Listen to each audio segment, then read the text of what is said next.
Good morning, everybody. Now you might be thinking, gosh, Gamer Champ, isn't this a dumb, stupid video that isn't as a good video? Like you make good videos normally? Well, yeah, you're completely correct. This video sucks. Remember when my hands exploded? They're still exploded. I've been trying to unexplode them. It's a very tedious process. But thankfully, Nintendo noticed that my hands were exploded, and so they gave me a really dumb, stupid, easy video I could make by releasing Breath of the Tears 2 Kingdom. Like, video gameplay. As you may have possibly heard and were aware of, I like the Breath of the Wild game, and I am very much looking forward to the Legend of Zelda Wii U 2 game. And now, I always knew that Breath of the 2 would be, like, a good game always. Like, no matter what. There's no way it's not going to be a good video game that I play it and I like it. But I was a little worried that it would be just a good game and it wouldn't be, like, Breath of the Wild 2. Because Breath of the Wild is, like, the best video game. Just objectively, they made it, and then there have yet to be a video game that's that good. So, like, if you're gonna make Breath of the Wild, but 2, you can't just, like, do Breath of the Wild again. Because, like, a big part of Breath of the Wild really is, like, discovering it. And once you discovered Breath of the Wild, like, it was there, and it's just there. You can't play Breath of the Wild twice. Like, you can't replay Breath of the Wild, because, like, experiencing it the first time is what Breath of the Wild is. Like, you know, you can't explore your house. Like, it's already there. You did it. So if Breath of the 2 is gonna be wild to me, it needs to do something a little bit more than just be more Breath of the Wild. And if it's got the same map, it's really gonna have to try. But well, they did this. It's doing two things that I'm like really. I think it's doing two things that are really cool. Okay, so first of all, the floating islands. Before this, I did not care. Who cares? Okay, what? They're gonna be shrines, but they're like up a lot? Who cares? It doesn't even matter. But then, you know, watching this, I'm starting to understand a bit more. Oh, they're not just like these little shrines or whatever with a little puzzle that you just forget about.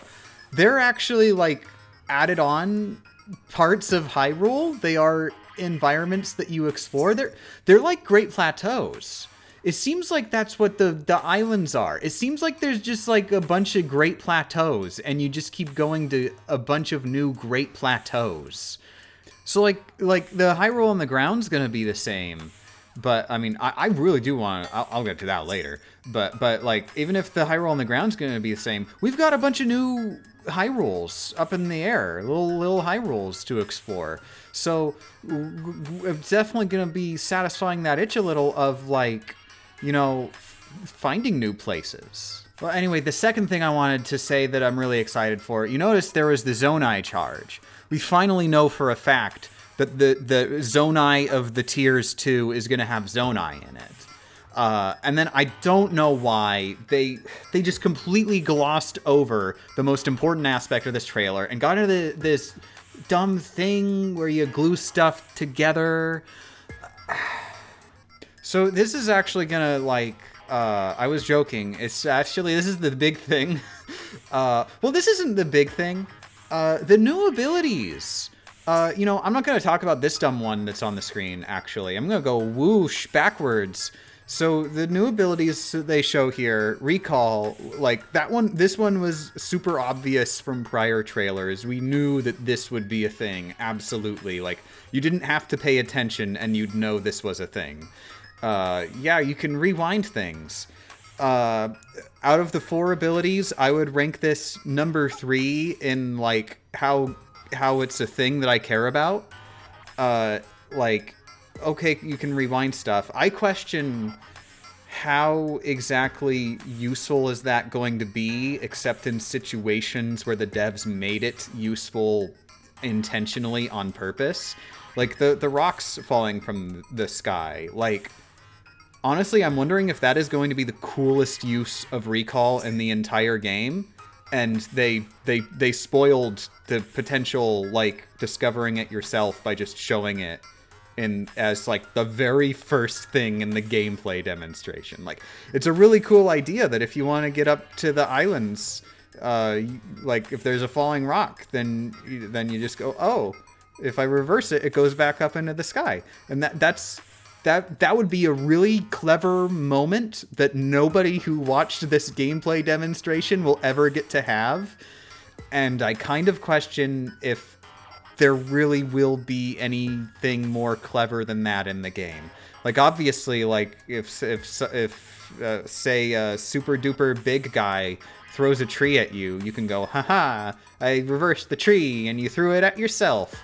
Like, that stuff's, like, obvious. Like, is there really going to be anything, like, smart ways that you can do with it? I guess, like, you could, like, go, haha, I'm going to throw a spear backwards. And then the enemy is just going to be, like, not reacting, because enemies aren't programmed to react to you being an idiot. But then you go, haha, you thought that I threw the spear backwards? And then you reverse time on the spear, and it goes whoosh, and it goes back, and then it hits the enemy, and then the enemy is like, I've taken damage in a video game. But yeah, like, I struggle to think of times where I'd think, yeah, I'm gonna do the reverse time, except in situations where, like, I'm in a shrine and the shrine says, if you rewind time, then you can make the thing that's not on the button that was on the button a second ago be on the button again. Now, obviously, like, I'm just talking about, like, me playing the game casually. There are some weird, like, speedrunners and like these weird challenge YouTubers who just don't even understand how video games work, who they try to do like the weirdest things in the game, but they're like trying to play the game weird on purpose. I'm talking about like me when I play the video game for haha, I'm a dumb baby and I like playing video games for fun, which I am a dumb baby off screen. Like I just don't think there's gonna be much there. Okay, so here's the one that's the second one they showed off, and just like how it's the second one, it's the second one on my list of 1, 2, 3, 4, and I like them if they're closer to low numbers. So you can take sticks and you can turn them into stick rocks. You can take rocks, presumably, and turn them into rock sticks. No, you couldn't, because you can't equip a rock. It can only be a stick rock. It can't be a rock stick, unless there's a rock. It's just a weapon that you can just grab. It's just a rock. But I mean, this doesn't count if it's a club. It has to be just a rock. So I don't think you can make rock sticks. But yeah, this is neat. I like this because they're obviously all of the interactions here are probably going to be directly programmed in some way. Not literally everyone, but they're going to follow, like, you know, an ecosystem of climate stereotypes. That kind of thing. It's gonna be the, like, this thing will always give this property to this a thing. But like, there's definitely a lot of room there for the player could potentially be really clever with this, and especially because, in particularly, I love the Keese eyeballs. This is, I'm honestly surprised that they showed it in the trailer, because this is one of the things that, like, this is stupid. This is the stupidest thing ever. This makes no sense at all. This is devoid of logic. It only works because you can kind of think that's like, there's some sort of connective tissue in the ideas there, that an eyeball would go towards a target, but it's so dumb, and I love that, and I really want to see all the dumb things, because I know that if we experiment with all of the possible items, there are gonna be really dumb things that only make sense after you've done it, because why would you think it would work that way in the first place? I think this is gonna be a very hilarious mechanic that simultaneously is useful. I see myself actually fusing friggin' meat to my everything. That's the popular one for some reason. It's meat. I think the reason for that is because there is something fundamentally funny about murdering people with food, specifically dead animal food. You're hitting an animal with a dead animal. It's pretty messed up in a funny way.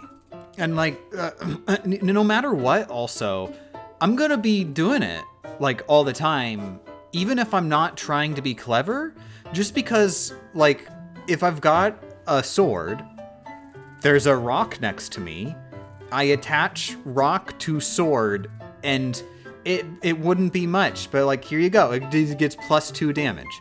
I can just, I'm wondering if it will really work that way, that literally just, if you attach a thing to a thing, it makes it objectively better always. It's just a stat buff at a minimum.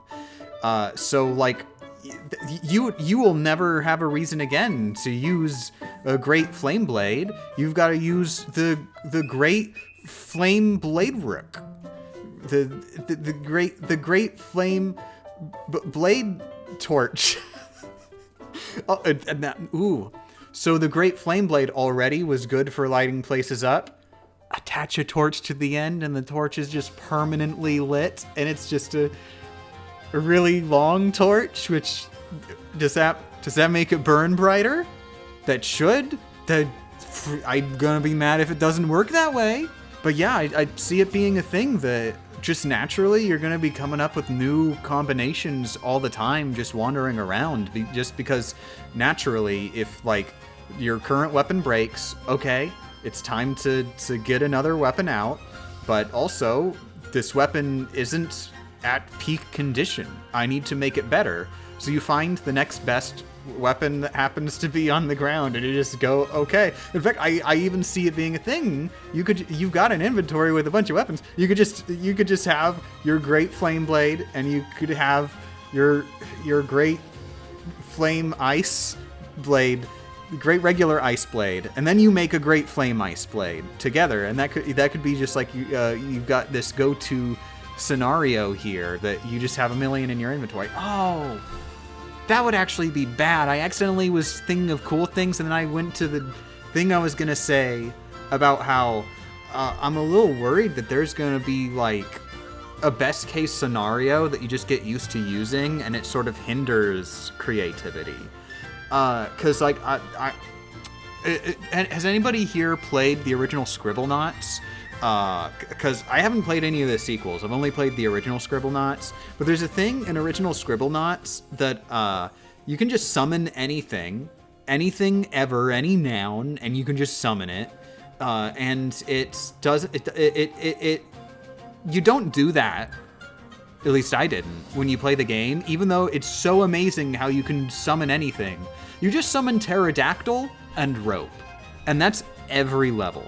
Because a pterodactyl lets you just fly anywhere that you want, just automatically, and a rope lets you like just drag stuff around, and that ends up solving like every single level in Scribblenauts. It's just so OP.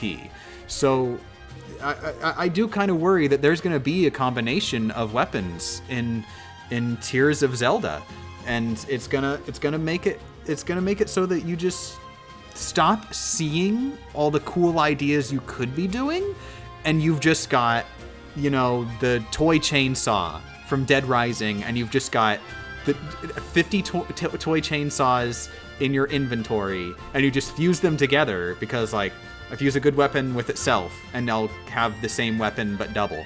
And you're just gonna keep doing that.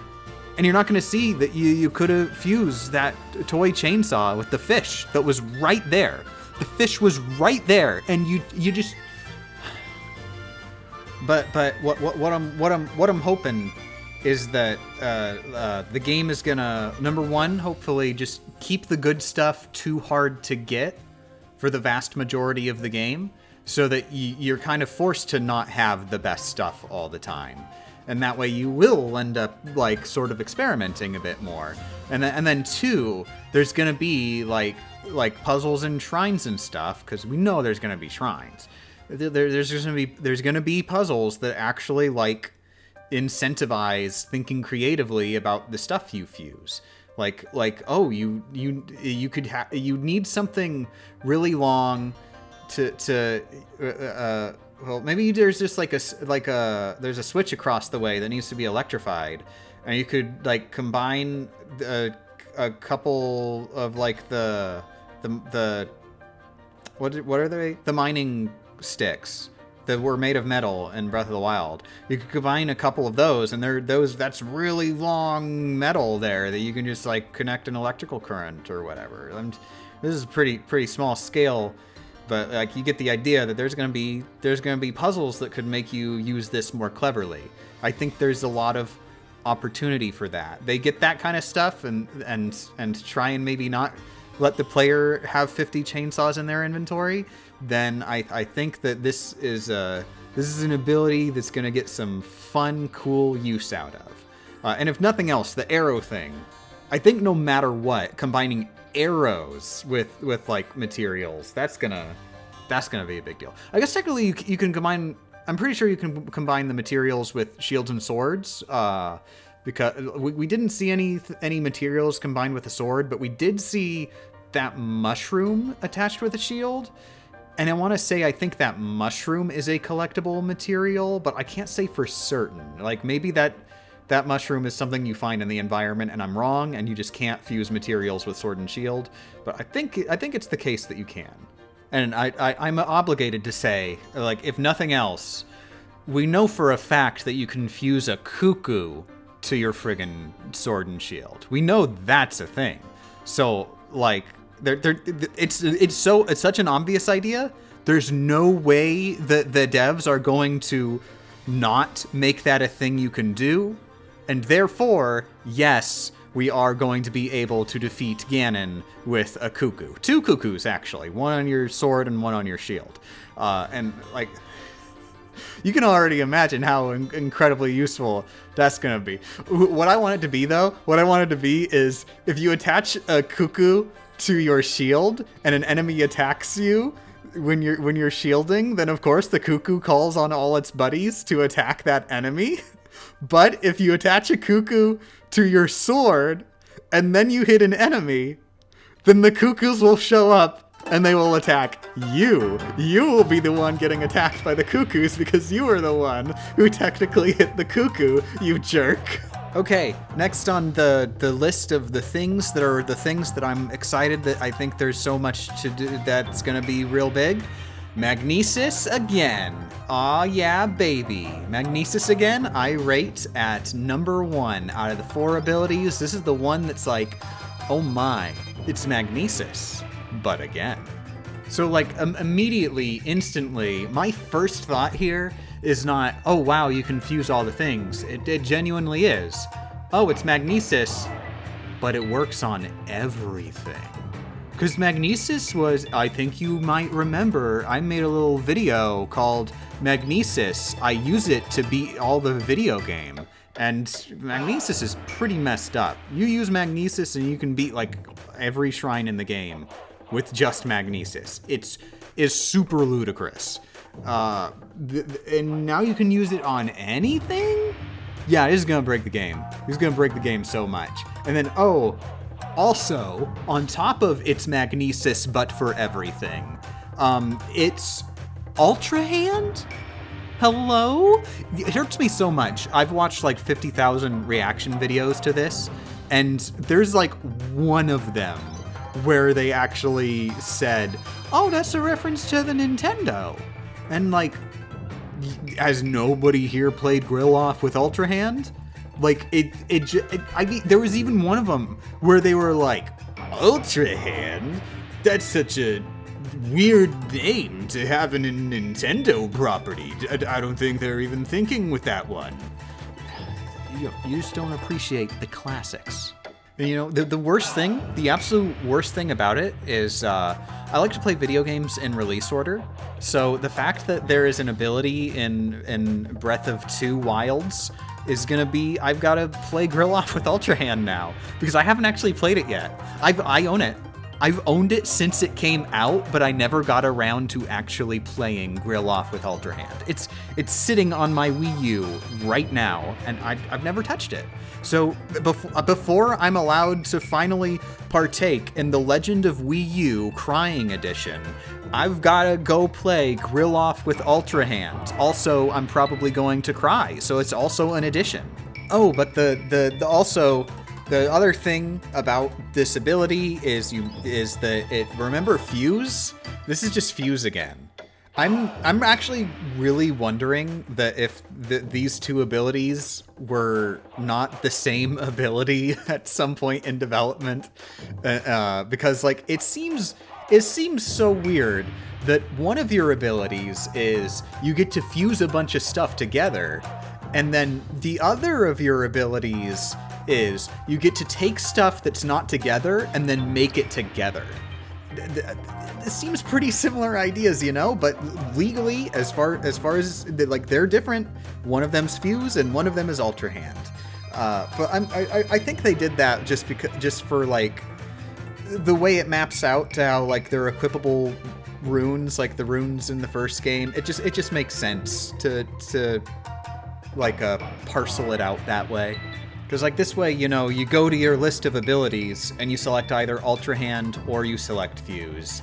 And then like you can still use like the same buttons for different aspects of fusing things together. Like simplifies it.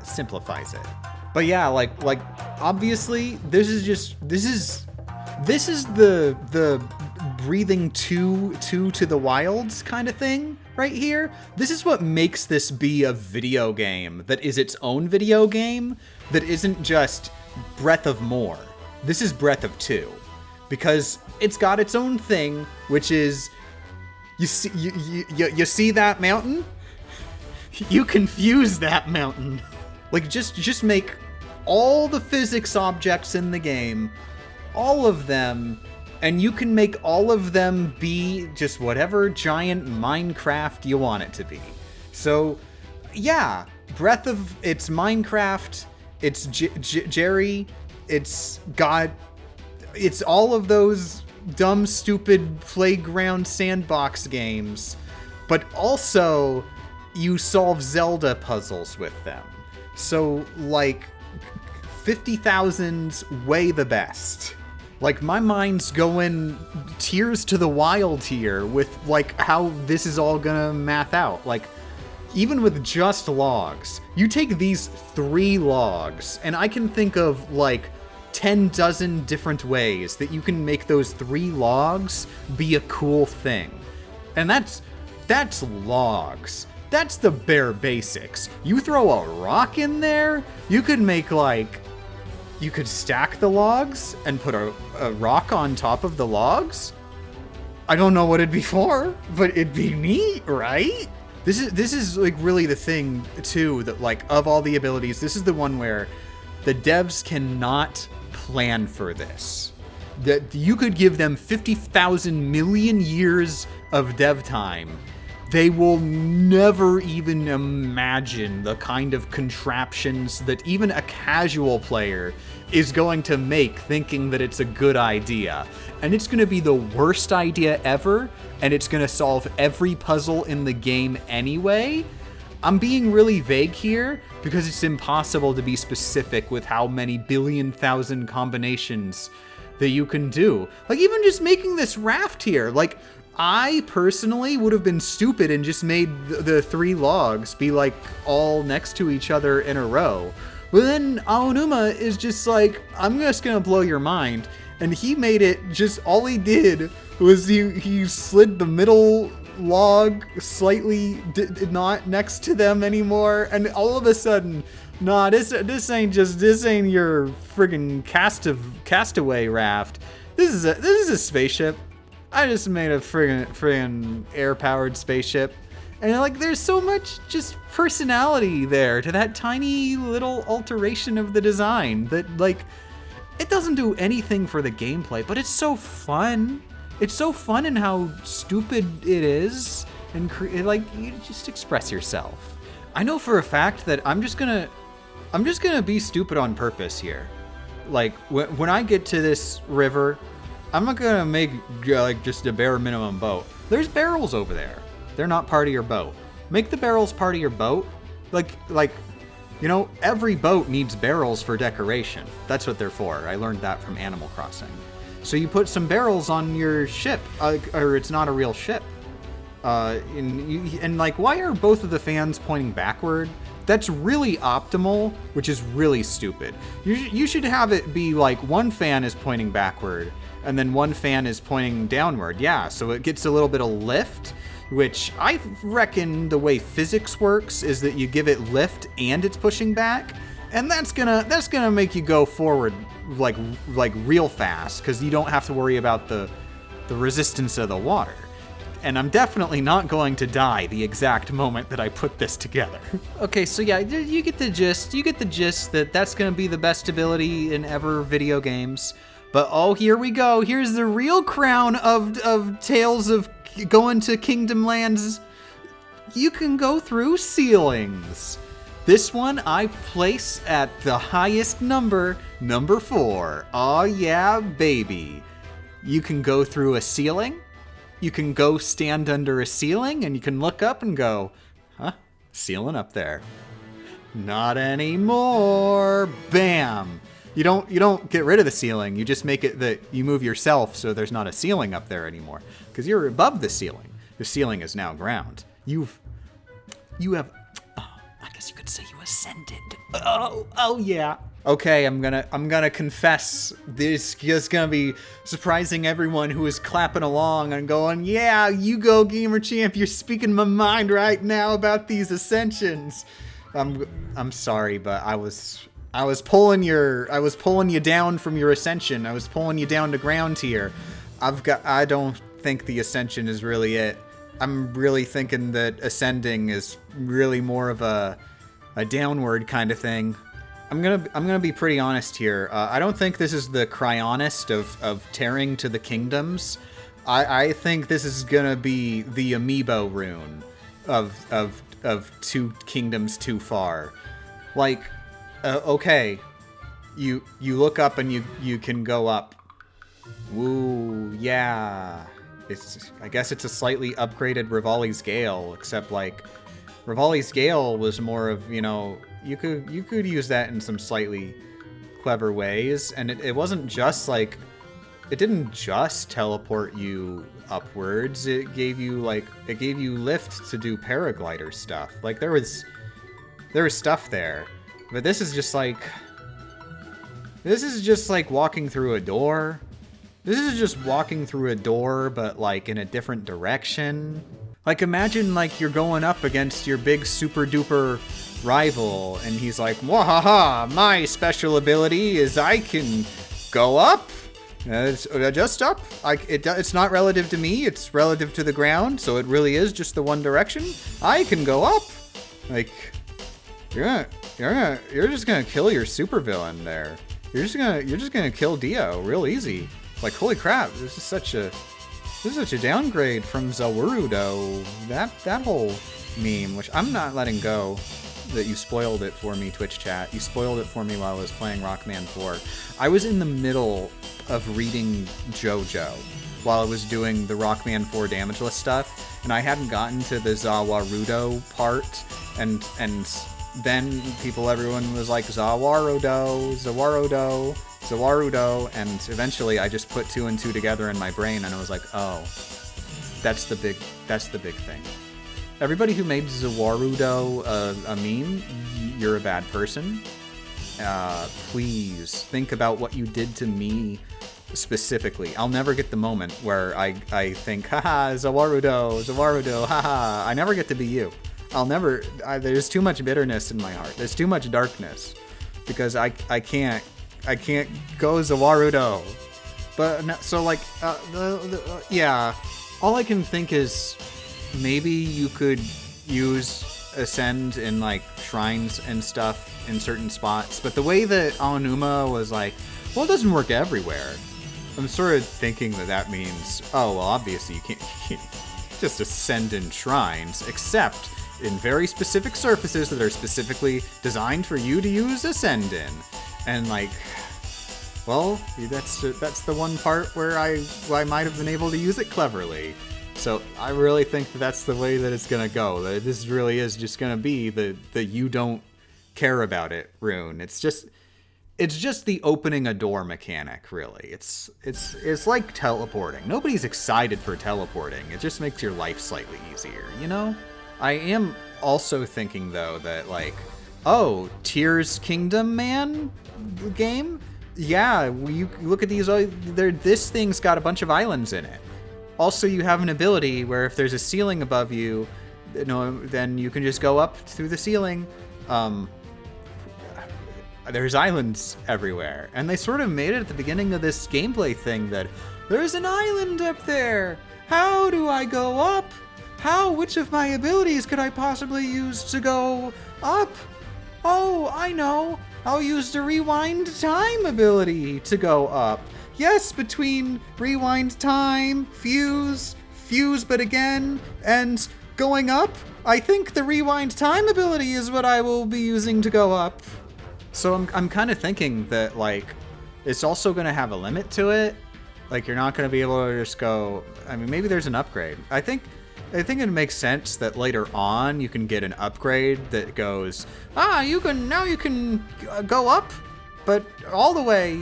And like when you start the game, it's like, oh, you got the go up ability, but if you want to go all the way up, well, so nobody can go all the way up. But yeah, point is, I think like that's going to be the really obvious thing, that you use the go up ability to go to the islands. And the fact that they made it be like there's a question mark of getting up to the islands means I don't think you're going to be allowed to use this to go up to the islands in the first place. At least not until like you get a super duper upgrade after 50,000 hours. I think I've spent a lot of time just saying that I'm not interested in the go up ability. I've honestly been surprised too. I've seen a lot of the other reactions, and a decent number of them actually talked about, whoa, it's going up. It's going up. So maybe I'm alone here, and that going up is actually like, that's going to be the killer thing for 2 wilds of all the way to wild. It's gonna be pretty super going up. But me personally, I'm not going up. And then there's one last thing that they show up here in the island land, is like there's an enemy called it's one of the constructs, and it's got a stick, and it's a really big stick, so it makes a lot of wind. And I just want to say I am mad. I am angry about this.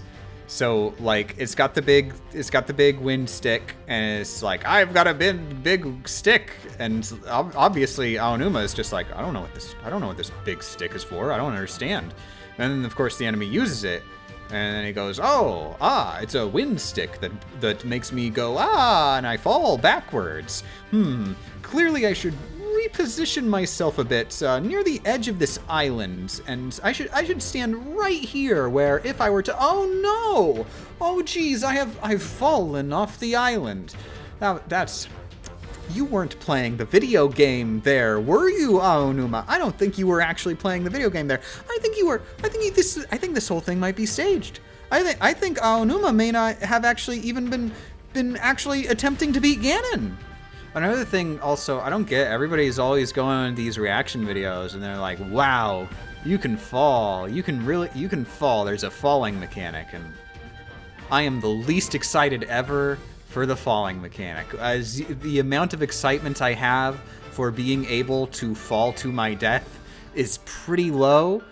You do you if you're really super excited for the fact that you can be up high and then go down low. But I guess there's a pattern to this. People really love changing elevation.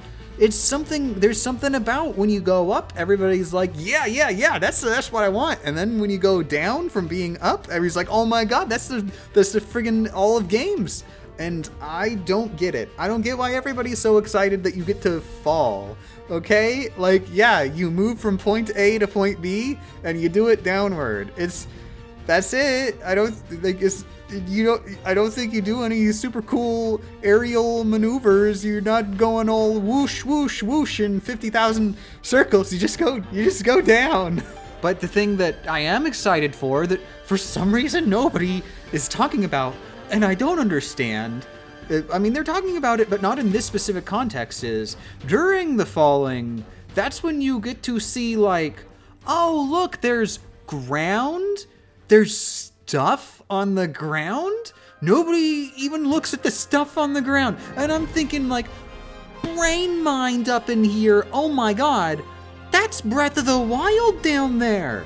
That's the Legend of Zelda, the video game for the Nintendo Wii U. You can switch this game, but this is the one that's double. This is the crying edition of Breath of the Wild. This is the one that comes out in the Kingdom. You can see it right here in this shot. Oh my God, I need to be there. I need to be in Breath of the Wild, but I can't be in Breath of the Wild. I need to be in the crying wilds. Oh my God, there is gonna be so many tears all over my face. Okay, I need to stop speaking gibberish for a second. Legitimately, so you remember a while back, I made some videos that were when Age of Calamity was a thing. I really love the idea of like locations from one video game being in another video game. That's so cool to me. Just being able to go to this location and like, hey, this is the location that was over there, but it's still here. It's still here, and it's slightly different. Oh my God, that is one of my favorite things in video games. Like friggin', like the Jak series, like Jak 1, you go to Jak 2 and you get to see all the places but different, but not really. But then Jak 2 to Jak 3, you get like you explore the city again, but it's been massively changed, but in ways that you can like track one-to-one, and it's so cool. And in Age of Calamity, I was doing that and I was really surprised. I was so surprised because I was playing Age of Calamity and I was thinking, wow, this place is really different. This is nothing like the Legend of Zelda Breath of the Wild's map. This is complete. They just made all this stuff out of nowhere. But then when I actually played Breath of the Wild and Age of Calamity side by side, I found that like, oh my God, this stuff actually maps together, and it's so cool. It's so cool. Oh my God, it is so cool how Age of Calamity and Breath of the Wild's maps map together, because they do weird things with the scale. Like there's mountains that will become just like this small little rock cluster. It's really cool. And here we are, Breath of the Wild, but you get to actually explore it in actual proper scale. But it's just, more time has passed. It's the Tears of the Kingdom version of Breath of the Wild, and I want to see it. I want to see the Tears of the Kingdom version of Breath of the Wild, because every single tiny nook and cranny I'm going to be going to, and I'm going to be questioning everybody there. Hey, this nook and cranny, this nook, is it still a cranny? Is it, where's Nook? Where is Nook? I want Nook on a platter. See how I think I covered all the subjects now. I'm just excited to be in Breath of 2. I want to be crying. Yeah, it's gonna be nice to cry. But anyways, I figure I should also know. Hey, everybody in the internet wants to know, Gamer Champ. So you are bad at video games. This is a video game. Remember when you started being bad at video games professionally? It was the Legend of Zelda kind of game. It was kind of a game where you breathe. So it was pretty, you go out in the wilderness kind of game. There's one that's pretty similar, but instead of breathing, you cry. And instead of the wilderness, it's more of a kind of a castles kind of situation. But yeah, it's pretty much fitting the same genre there of being a sequel video game. And am I gonna do the thing? The answer, I think everybody, I was gonna be relieved to hear, is God no, because number one, my hands are exploded. I'm not sure if they'll be better by the time the game comes out. but hopefully they will. I really hope they will. But number two, I'd like to play the video game. I'm gonna be playing The Legend of Double and also crying. It's a game I want to play, and I don't think I'll be able to play it while not using any of its mechanics. So I'm gonna play it first. And this is gonna be a video game that's probably gonna take a good like 300 hours for me to get my fill of, if anything about the first games to go by. So expect the first Breath of Tier Man to come out in roughly 5 years from now. Please expect nothing. Oh, but wait, that wasn't all. There was a secret. There was a secret at the end of this 10-minute gameplay demonstration. In fact, it was also, oh my, look at this. It's a Nintendo. And you can buy this Nintendo. But here's the thing. I've got terrible news. I already have a Nintendo. So I'm sorry, but I will not be able to purchase Nintendo. So yeah, I guess also, I guess I should do like the general final impressions. Woohoo! So in general final impressions, I am actually super duper duper ridiculous hyped now thanks to this video. But beforehand, I was not all the way at level of hype. I was like, okay, it's gonna be another game, but is this gonna be another really game? And after watching this, after seeing all the fusion stuff, and maybe even a little bit of going up, I'm thinking, okay, this is gonna be one of them. There's a few games in recent history where I got hyped enough for it, where it was absorbing my mind constantly until it came out. The games that really got me that way that I can remember are Splatoon 1. When Splatoon 1 was coming out, I constantly thought about it because I played the demo test fire they did, and I was like, oh my god, I'm spraying ink on the ground. There's ink everywhere. I need to destroy ink, and it was all over my brain. And then I went into the Breath of the Wild, and Breath of the Wild, I was like, oh my god, I've got to go all over the world, and I need to I mean, I don't know, I guess to go all over the world. I'm not even sure what it was I was excited for with Breath of the Wild, other than I wanted to go all over the world. That was it. And then the other game after that was ARMS, which it was a weird one. I wasn't actually like super excited for ARMS until I think they did a test punch. Did they do a test punch before the game came out? I think so. But then I played ARMS and I was like, oh, this is the best video game ever made. This is the best video game ever. Everybody slept on ARMS, and you're a bad person if you slept on ARMS, because like, it is a really small game, I'll say that. I wish there was more to ARMS. It really feels like a tech demo for what an ARMS video game could be, but holy crap, it's a really freaking good tech demo. Oh my god, ARMS is good. ARMS is really good. I wish I had hands so I could play ARMS. But yeah, so you get it. The point is, Breath of the Wild 2, thinking about all of the fusing stuff and thinking about exploring the video game world and thinking about, are they going to like actually do something with Zelda's character arc, pretty please?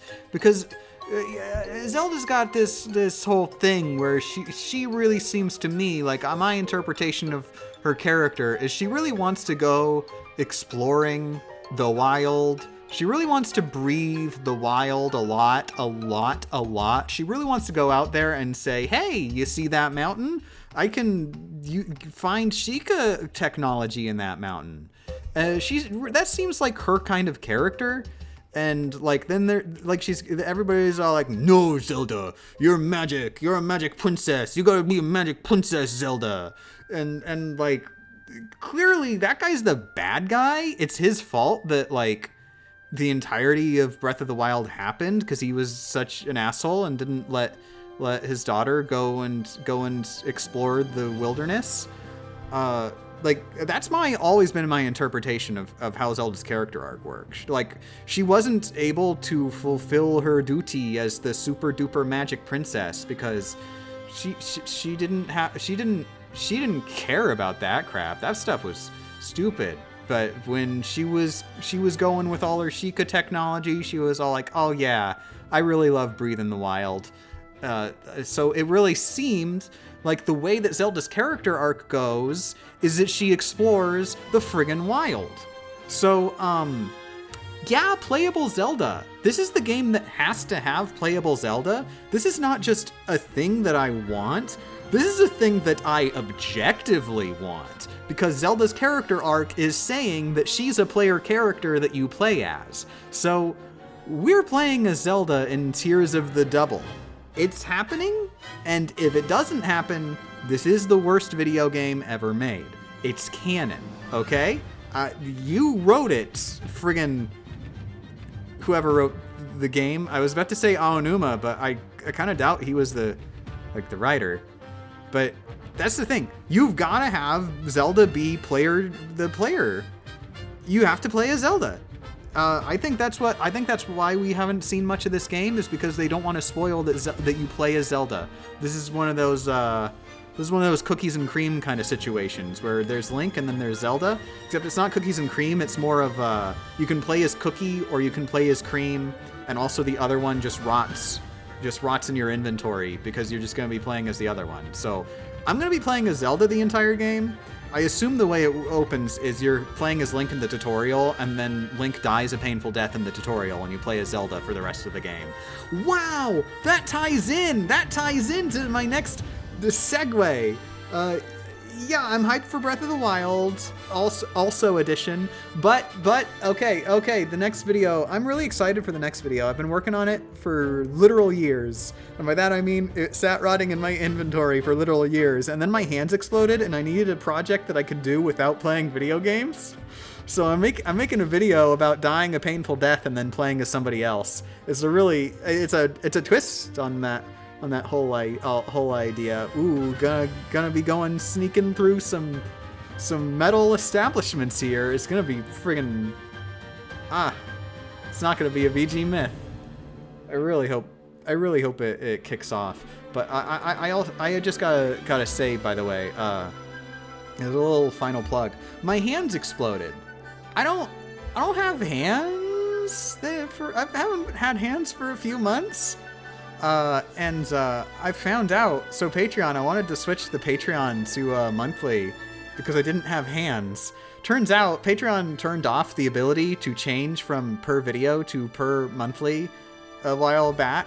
You can't do it anymore, and I'm just sort of waiting for them to put out a subscription-based update thing that will let me change it, possibly, and I'm not even sure.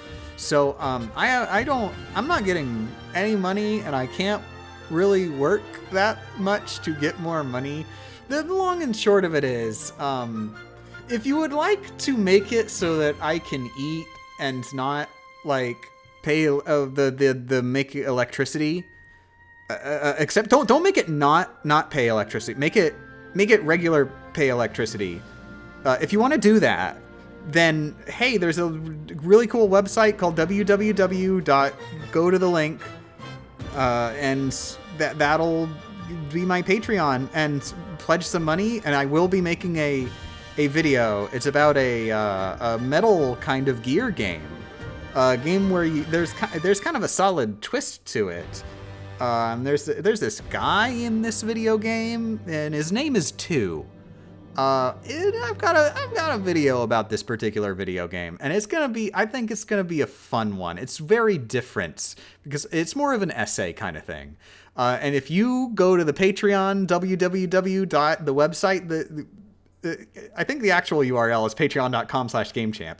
If you go there, then you can give me money. You can say you're gonna give me money, and then when the Metal Gear video comes out, you will be giving me money for that video. And I think that's going to be great for everybody involved who is receiving money. Not great for anybody else in the deal. But the one getting the money is going to be a very happy person named Game Champ. My phone is ringing. It's a good time to end this recording. It's actually a pretty perfect time. Good night. Good night, nights. I can't wait to cry in the kingdom.